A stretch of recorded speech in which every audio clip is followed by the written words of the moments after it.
Sosok karyawan Roti O yang diprotes karena tolak pembeli bayar pakai uang tunai sempat menjadi sorotan.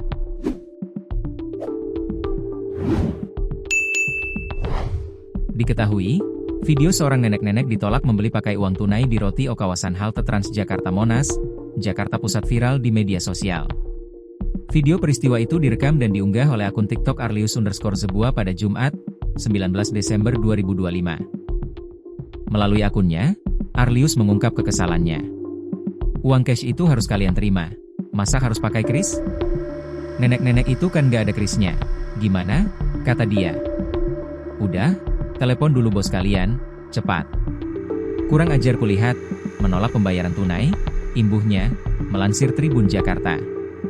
Di video setelahnya, Arlius terlihat menghampiri nenek-nenek yang ditolak pembayarannya oleh karyawan toko roti. Si nenek mengaku, saat membeli roti, pihak toko menolak pembayaran uang tunai, padahal ia tidak punya kris. Ini nenek mau beli roti, enggak boleh pakai uang cash, ujar Arlius.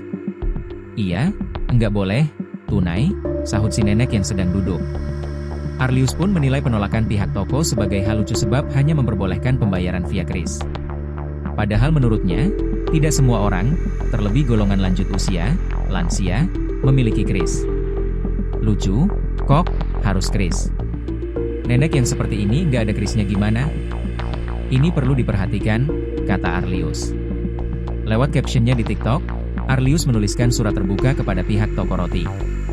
Ia mengaku keberatan saat tahu toko roti tersebut hanya menerapkan pembayaran via kris.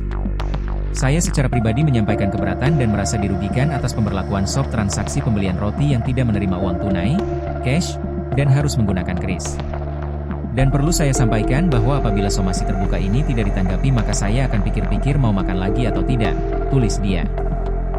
Dalam video terbarunya, Arlius juga menanggapi adanya kekhawatiran netizen bila pegawai gerai Roti O halte Transjakarta Monas akan menerima surat peringatan, SP, atau dipecat usai menerima komplain dari dirinya.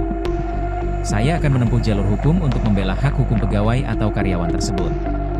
Tertuju kepada karyawan atau pegawai yang saya komplain pada saat itu apabila Anda di SP atau dipecat saya siap bertanggung jawab, tulis dia, melansir dari Tribun Jakarta.